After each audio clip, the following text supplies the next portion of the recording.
The Galactic 7 was not a happy place.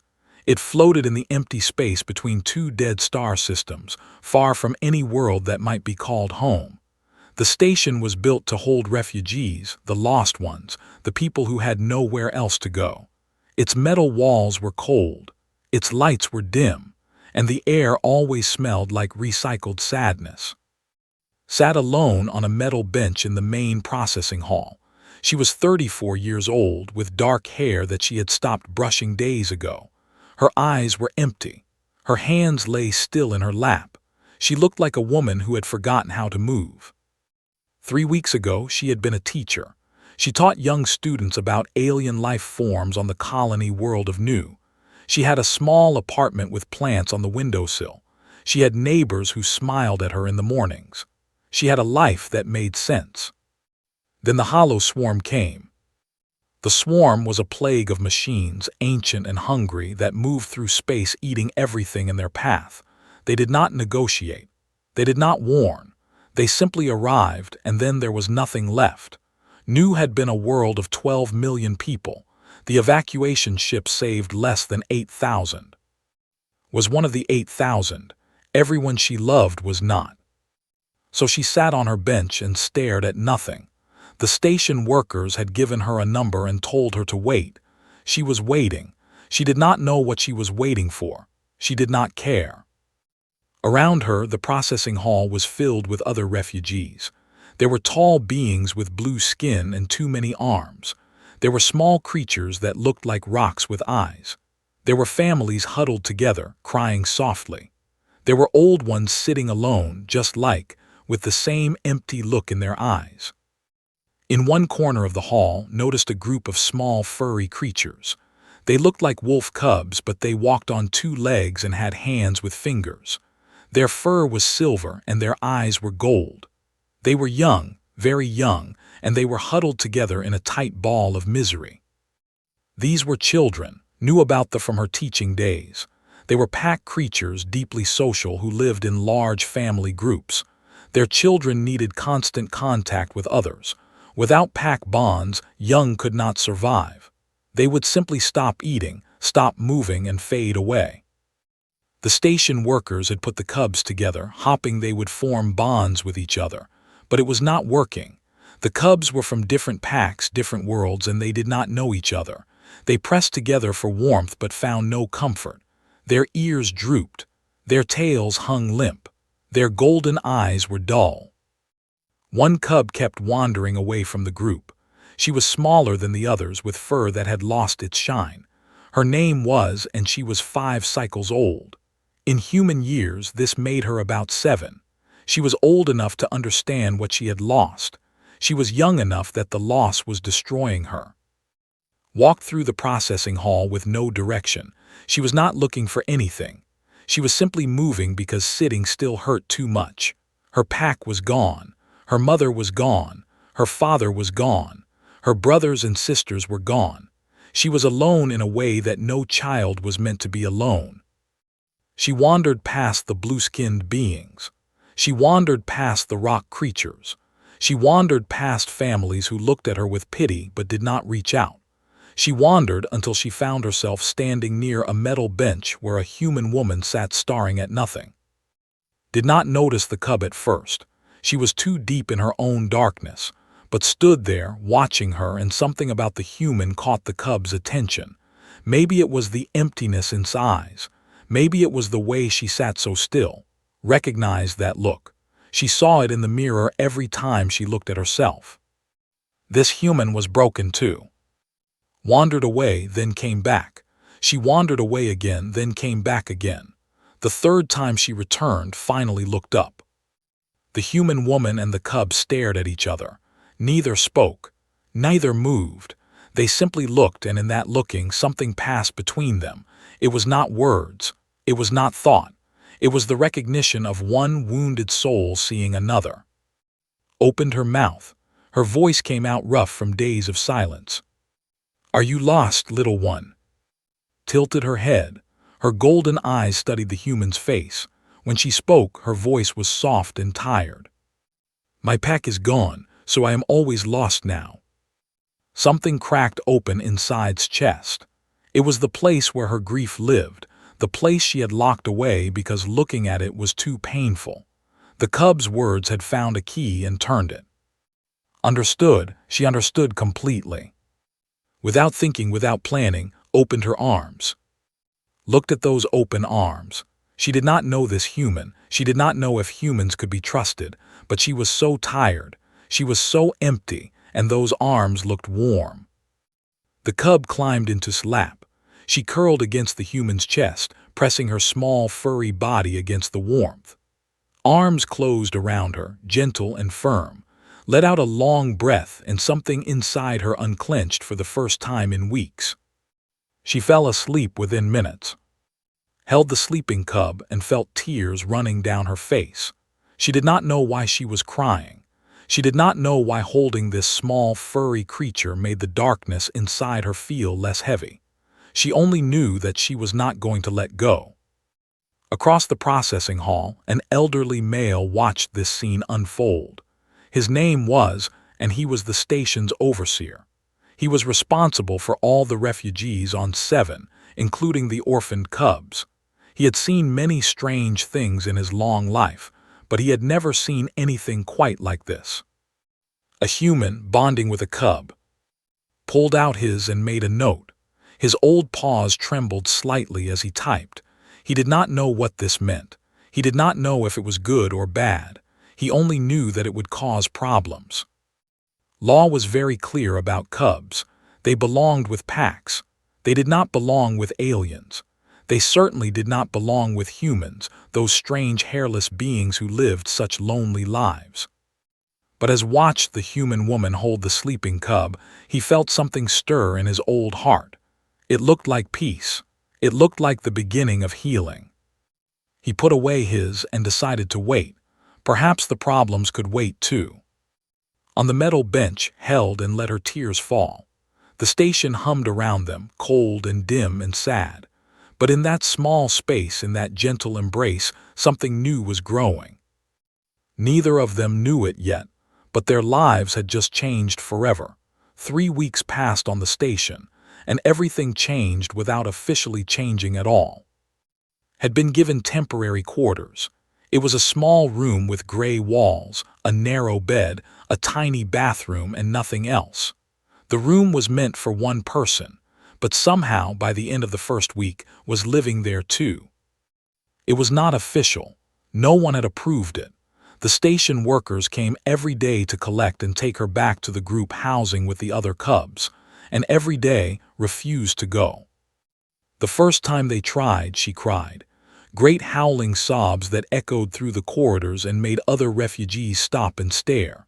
The second time, she bit the worker who reached for her. The third time, she locked herself in a tiny bathroom and would not come out for hours. After a week of this, the workers gave up. They had too many refugees, too many problems, too little time. If the human wanted to keep the cub, let the human keep the cub. They would sort it out later. Did not plan to become caretaker. She did not plan anything. She simply could not bring herself to send the child away.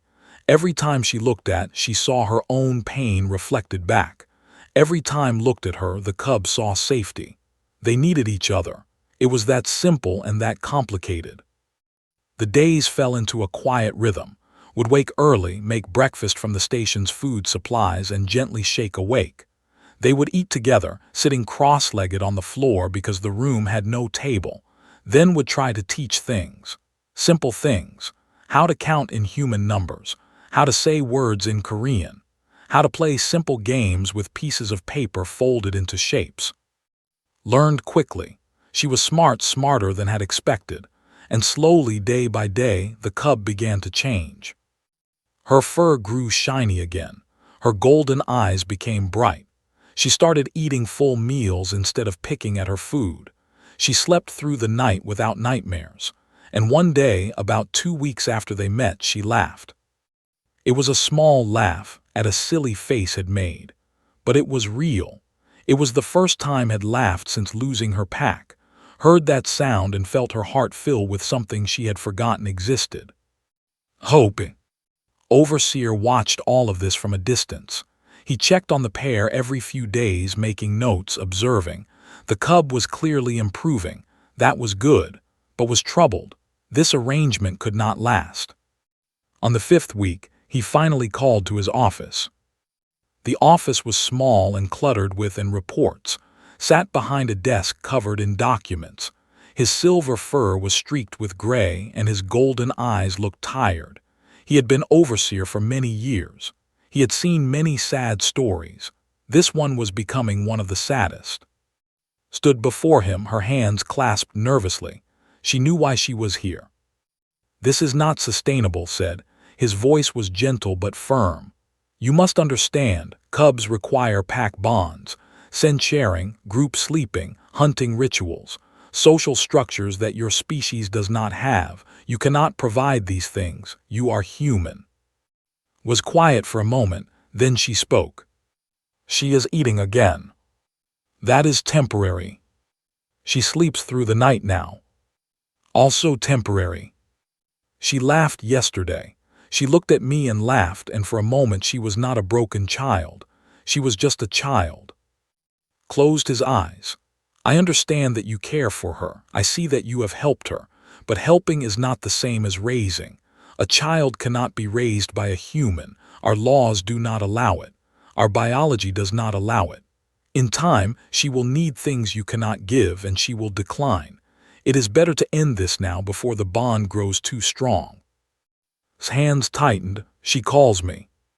His eyes opened. "What?" "It means mother in my language. She calls me now." The old was silent for a long moment. He had not expected this. Cubs only used parental names for true pack bonds.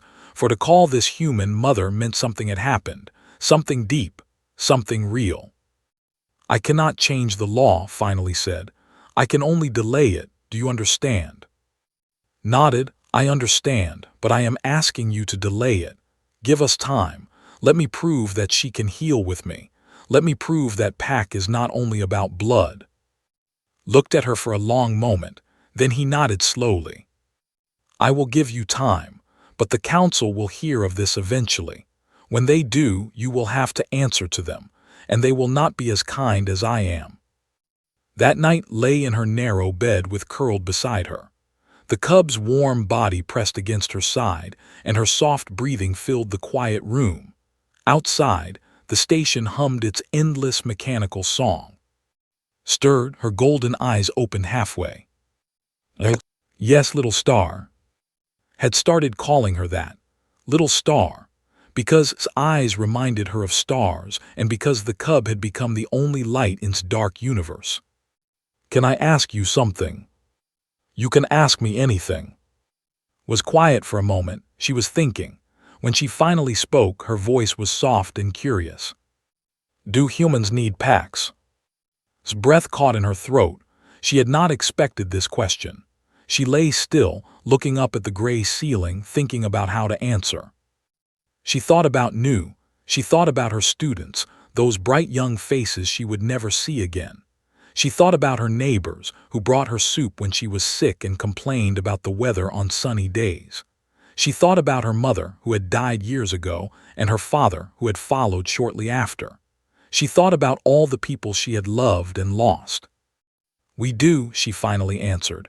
Her voice was soft, honest, a little broken. "We need them very much." His ears twitched. "But I heard the other aliens say humans are lonely. They said humans do not have packs like other species." "Other species are wrong about humans," said. "We do have packs, but our packs are different. Our packs do not have to look like us. Our packs do not have to smell like us. Our packs are whoever we choose to love and whoever chooses to love us back. Even if they have fur. Even then. Even if they have different ears." Smiled in the darkness, especially then. Was quiet for a long moment. Her tail wagged slowly under the blanket. When she spoke again, her voice was certain. "Then you are my pack now." Felt tears prick her eyes. She pulled the cub closer, pressing her cheek against that soft silver fur. "Yes, baby, I am your pack now. And I am your pack. Yes, you are my pack. You are my family, you are my little star. Made a happy sound, a soft rumble in her chest that had learned was like a purr. The cub pressed closer, and soon her breathing slowed into sleep. Outside the room in the dim corridor, Overseer stood frozen. He had come to check on them to make sure they were settling in for the night. He had not meant to listen, but he had heard everything. The old leaned against the wall, his paws trembling. Tears ran down his silver fur, soaking into his whiskers. He had served the station for 40 years. He had followed the rules all his life. But standing here, listening to a human woman teach a broken cub about love, he felt his certainty cracking. Pack is whoever we choose to love. It was not the way, it was not the law, but standing there in the darkness thought it might be true. He pulled out his and began writing a message to the High Council. His paws still trembled, but now it was not from age. It was from something else. Something like hope. The council chamber on Prime was ancient. It had been carved from living stone over 10,000 years ago, when they were young and the galaxy was wild. The walls rose high into shadow. The floor was polished smooth by countless paws walking the same path for countless generations. Torches burned in brackets, casting orange light that danced across 12 stone thrones. In those thrones sat the elders of the High Council. They were old, all of them, with silver fur marked by ceremonial dyes that showed their rank and wisdom. Their golden eyes watched everything. Their long ears heard everything. They were the voice of all, and their word was law. Stood before them. She wore borrowed clothes because she owned nothing anymore. Her dark hair was pulled back from her face. Her hands hung at her sides, steady through effort alone. She was the first human to ever address the council, and the weight of that pressed down on her like stone. Beside her, holding her hand tightly, stood. The cub had grown in the 3 months since they met. Her fur was bright now, her eyes were clear, and she stood straight instead of hunched. She looked healthy. She looked loved. But standing before the council, she also looked scared. Elder spoke first. She was the oldest of the elders, with fur almost white and eyes that had seen 100 years of history. Her voice was not unkind, but it was firm. You are of new. You wish to formally adopt the cub called. Is this correct? It is, said. You understand that this has never been done. Our laws do not recognize cross-species guardianship. A child belongs with a pack. This is how it has been for 10,000 years. I understand. Then why do you waste the council's time with this request? Took a breath. She had practiced this moment in her mind 100 times, but now that it was here, the words felt thin and weak. Because is my daughter, she said simply, and I am asking you to recognize what already exists. The elders murmured among themselves. One of them, a male with dark ceremonial stripes, leaned forward. She cannot be your daughter. You are human, she is. These are facts that no law can change. With respect, elder, biology is only one kind of fact. Love is another. More murmuring, elder raised a paw for silence. You speak of love, but a child requires more than love. She requires pack structure, social bonds, cultural education. She requires hunting rituals and scent sharing and sleeping with her kin. How can a human provide these things? Your species is solitary. You do not understand pack life. Felt something spark inside her. It was not anger exactly. It was something fiercer. Respectfully, elder, you are wrong about humans. The chamber went silent. Elder's ears flattened. Explain, she said. Humans are not solitary. We simply define pack differently than you do. His voice grew stronger as she spoke. On my world, I had a family. I had students who I loved like my own children. I had neighbors who brought me food when I was sick and checked on me when I was quiet for too long. I had a community that raised each other's children together. We did not share blood. We did not share fur, but we were pack. She paused, and when she continued, her voice was thick with old grief. I lost them all, every single one. The hollow swarm took them, and now they are gone, and I am the only one left. When I found on that station, alone and fatting, I recognized her. She was me. She was what I would have become without my pack, and I could not let her fade. I could not. Sentiment, one elder muttered. Emotion without logic. Perhaps, said, but look at her. All eyes turned to. The elders studied her, these powerful beings who held her fate in their paws. They saw her bright fur and clear eyes. They saw the way she stood, no longer cowering but upright and proud. They saw a cub who was not fatting but growing. She is thriving, continued. Not because I am, not because I have fur or 4 legs or can hunt with her. She is thriving because she knows deep in her bones that she is loved, that someone will fight for her, that she is not alone anymore. That is what pack means. That is what family means. It is not about blood or species. It is about who holds you when you are scared and who teaches you when you are confused and who stays when everyone else is gone. Elder was quiet for a long moment. When she spoke, her voice was softer than before. And if we deny this adoption, if we rule that law does not permit this and we take her from you, met the elder's eyes without flinching, then you will watch her die slowly. I have seen cubs without pack bonds. I know what happens to them. They fade. They stop eating. They stop moving. They stop living. If you take from me, you will break the bond that is keeping her alive. And you will know every day for the rest of your lives that you chose tradition over her life. The elders shifted in their thrones. Some looked uncomfortable. Some looked angry. Some looked thoughtful. Bold words, the elder with ceremonial stripes said. You speak to the High Council as if you have authority here. You do not. I have no authority, agreed. I have only truth, and the truth is that is alive because of me. The truth is that she is happy because of me. The truth is that she has a family, even if that family looks different than what your laws expect. Elder raised her paw again. We have heard enough from the human. Now we would hear from the child. Step forward. Looked up at fear in her golden eyes, squeezed her paw gently. Go ahead, little star, tell them the truth. Stepped forward. She was so small in that great chamber, surrounded by elders who had ruled her people for generations. But she did not look down. She looked at them, those 12 powerful beings, and she spoke in a voice that did not shake. My pack is gone, my mother is gone, my father is gone, my brothers and sisters are gone. The swarm took them and I was alone. She paused, gathering her thoughts. On the station I was dying, I could feel it. Every day I was less than the day before. The caretakers tried to help, but they could not. The other cubs tried to help, but they could not. I was disappearing and no one could stop it. Her voice grew stronger. Then I found she was sad too. She was broken like me, but she held me and she did not let go. She fed me when I could not feed myself. She sang to me when I could not sleep. She told me stories about her world and she learned stories from my world. She taught me that pack is not about what you look like. Pack is about who you choose. Lifted her chin, and in that moment she looked older than her years. I choose her, is my pack. She is my mother, and I will always choose her no matter what your laws say. You can take me away from her, but you cannot change what is true.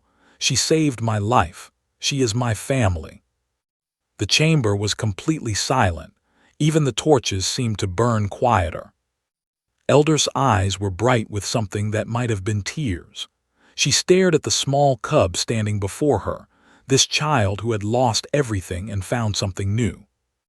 We will deliberate, she said finally. Her voice was rough. You will be informed of our decision. Guards came to lead and out of the chamber. As they walked away, looked back once.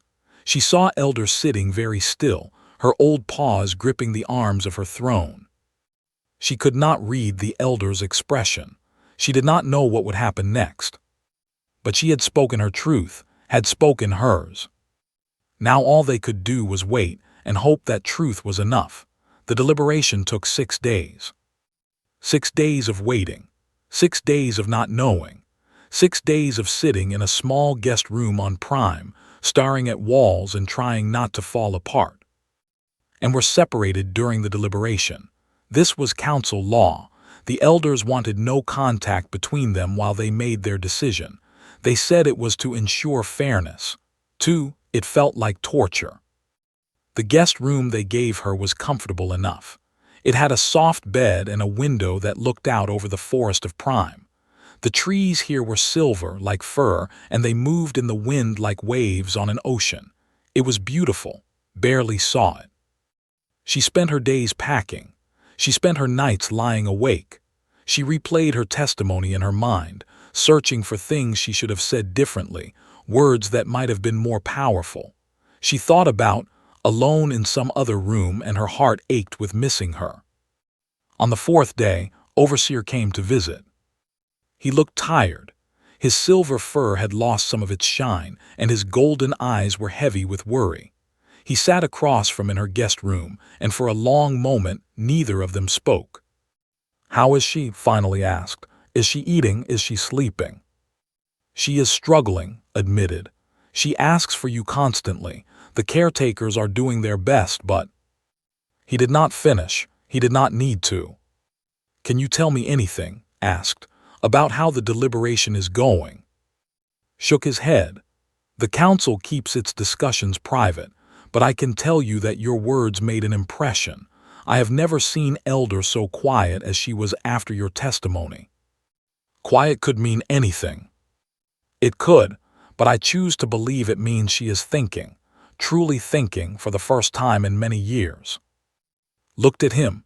"Why are you helping us? Your laws say should be with her own kind. Why do you care about what happens to us?" Was silent for a long moment. When he spoke, his voice was soft.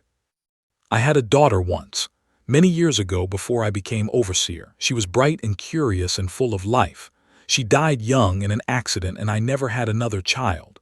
He paused. "When I see you with, I see what my daughter might have become. I see love that does not care about rules or laws.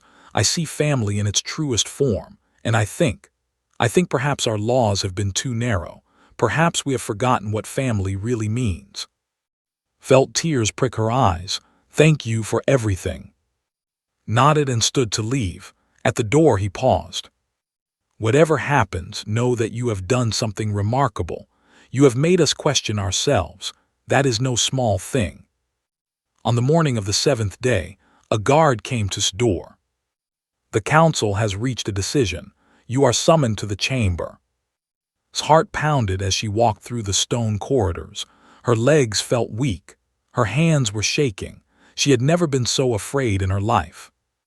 The council chamber was the same as before. 12 elders in 12 thrones, torches burning, stone walls rising into shadow, but something was different. The air felt heavier. The silence felt deeper. Took her place before the council. She stood alone without, and that absence hurt like a wound.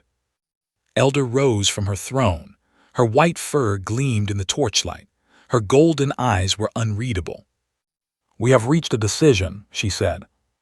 Could not breathe. For 10,000 years, law has defined family by blood, by pack, by species. We believed these boundaries protected our children, kept them safe within our traditions, ensured that our culture would survive. Paused. We were not entirely right. A door opened at the side of the chamber. Turned and saw a caretaker leading a small silver figure by the paw. The cub saw and broke free. She ran across the stone floor, her paws slapping against the ancient surface, and threw herself into his arms.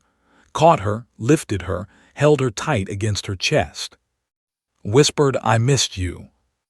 I missed you too, little star. I missed you so much." Elder continued speaking, but her voice was different now. It was thick with something that sounded like emotion. "Of new, the council has voted. Your petition for adoption is approved." His knees buckled. She sank to the floor, clutched against her, and wept. Great sobs that shook her whole body. Relief so strong it felt like drowning. "But that is not all," said. Looked up, her face wet with tears. "Your case has shown us a truth we were too proud to see. Children need love. They need safety. They need someone who will fight for them. These things have no species. They have no fur or skin or scales. They simply are. The elder lifted her ceremonial staff. The other elders rose from their thrones. By unanimous vote, the council hereby enacts new legislation. From this day forward, cross-species adoption shall be recognized under law. Any being who demonstrates true guardianship, regardless of origin, may petition for parental rights. We call this the doctrine. His ears perked up. That is me, that has my name. A sound rippled through the chamber. It took a moment to realize what it was. The elders were laughing. Those ancient, dignified beings with their ceremonial dyes and their 10,000 years of tradition were laughing at a cub's delight. Elder descended from her throne. She was old and slow, but she moved with purpose. She crossed the chamber floor and stood before and from her robes she produced a small pot of ceremonial dye. It was the color of sunset, orange and gold, the color of pack leadership among the Bow your head, she told.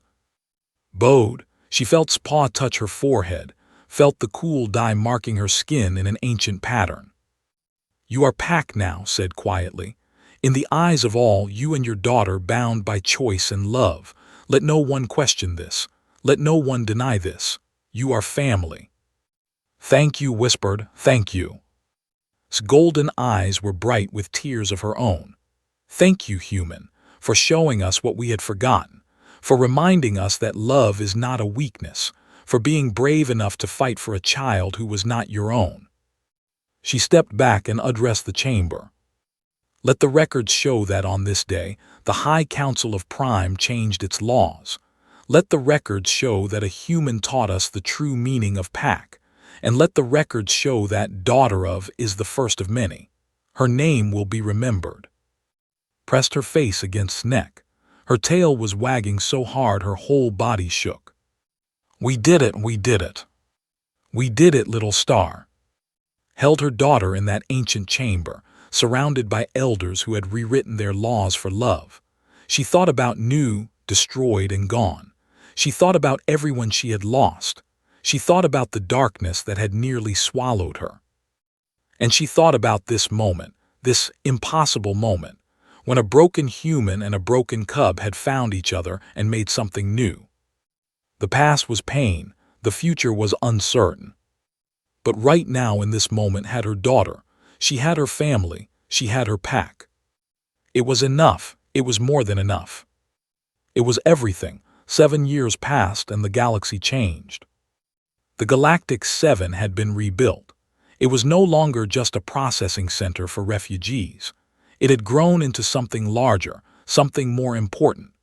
It was now the headquarters of the Cross-Species Adoption Initiative, a program that had spread to over 40 worlds since the doctrine was passed.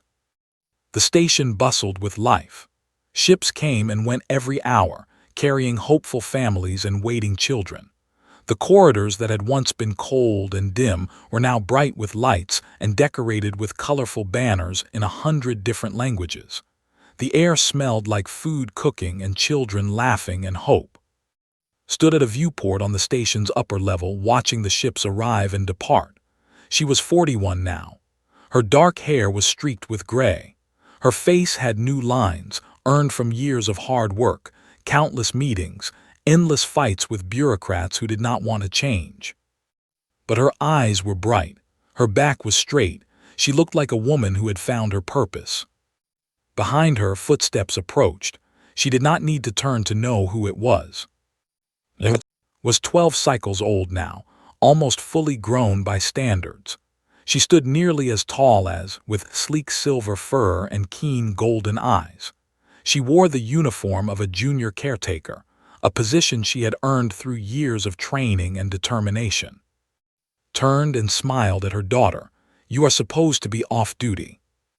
I know, but the new arrivals came in. His ears drooped slightly. 37 cubs, mixed species, refugees from the Mora collapse. Their colony was destroyed by pirates. Smile faded. She had heard the reports. The Mora system had been attacked without warning. Millions had died. The survivors were scattered across the sector, traumatized and lost. Any adults with them? She asked. Survivors who might be relatives. Shook her head. 3 adults survived with the children, but none of them are blood relatives. They are just people who grabbed as many cubs as they could and ran for the evacuation ships. Nodded slowly. That was often how it happened. In chaos and destruction, the ones who saved children were rarely their parents. Parents died protecting them. Strangers survived to carry them to safety. Then we will find them families, said. The ambassador is asking for priority placement. She wants cubs to go to families first. She says it is better for their cultural development. Felt the old frustration rise in her chest. Some things never changed. Even after 7 years, even after the doctrine, there were still those who believed blood and species mattered more than love. What do you think? She asked. Was quiet for a moment. When she spoke, her voice was thoughtful. I think the ambassador means well. She is trying to protect our culture, our traditions. I understand that. She paused. But I also think she is wrong. I was not saved by I was saved by you. A human who knew nothing about hunting rituals or pack sleeping or any of our ways. You learned them because you loved me, and that was enough. Reached out and touched her daughter's face, that soft silver fur she had come to love so dearly. You are wise, little star. I learned from you. They stood together at the viewport, mother and daughter, human, and below them on the station's main level, the new refugees were being processed. 37 children, scared and confused and alone, waiting for someone to choose them. Do you ever wonder? Asked softly. Wonder what? What would have happened if you had not been there that first day on the old station? Was silent for a long moment. She thought about that day 7 years ago. She thought about the metal bench and the dim lights and the cold air that smelled like recycled sadness. She thought about a small furry cub who wandered over to a broken human and asked if she was lost. I would have faded, she finally said. Without you, I would have become a ghost. I had lost everything, everyone I loved. I was sitting on that bench waiting to die. I did not know it at the time, but I was. Pressed closer to her mother's side. You saved me, continued. Just as much as I saved you, we saved each other. That is what family does.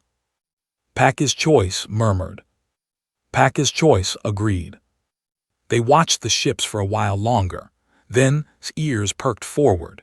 She had noticed something on the main level below. Look, she said. Followed her gaze. In the waiting area, a human man sat alone. He was young, maybe 30, with nervous eyes and a clutch tightly in his hands. He was staring at the intake center, where the new refugees were being brought in. As they watched, a child emerged from the intake area. There were lizard-like beings with green scales and large dark eyes. This child was small, maybe 4 years old in human terms, and he looked terrified. His tail was wrapped tightly around his own leg, a sign of extreme fear. The human man stood up. His hands were shaking, but he walked toward the child slowly, carefully, the way you might approach a frightened animal. When he reached the boy, he knelt down to the child's level. They were too far away to hear what he said, but they could see the child's reaction, first confusion, then curiosity, then slowly something that looked like hope. The human opened his arms. The child hesitated. Then, in a rush, he ran forward and buried his face against the man's chest. Felt tears prick her eyes.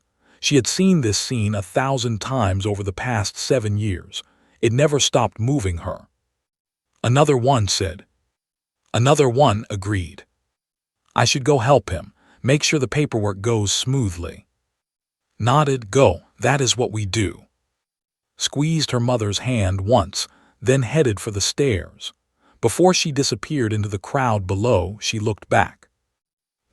Yes, I love you.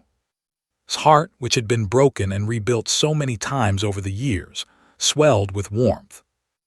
I love you too, little star. Now go, there is a family waiting to be born. Vanished into the crowd. Watched the ships coming and going. Each one carried loss and hope in equal measure. Each one brought more broken souls to the station, and each one took away new families beginning their journeys together. The stars stretched out forever beyond the viewport, cold and ancient and endless. Once had thought the universe was an empty place, a place of loss and loneliness and pain, a place where people like her had no future. She had been wrong. The universe was not cold. It was full of children waiting to be loved. It was full of broken souls waiting to find each other.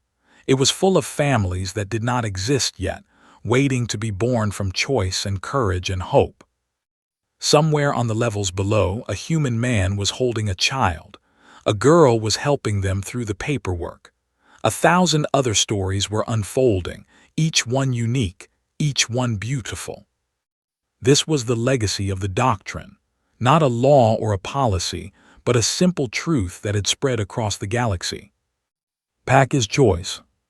Family is who you love. And love, it turned out, was the most powerful force in the universe.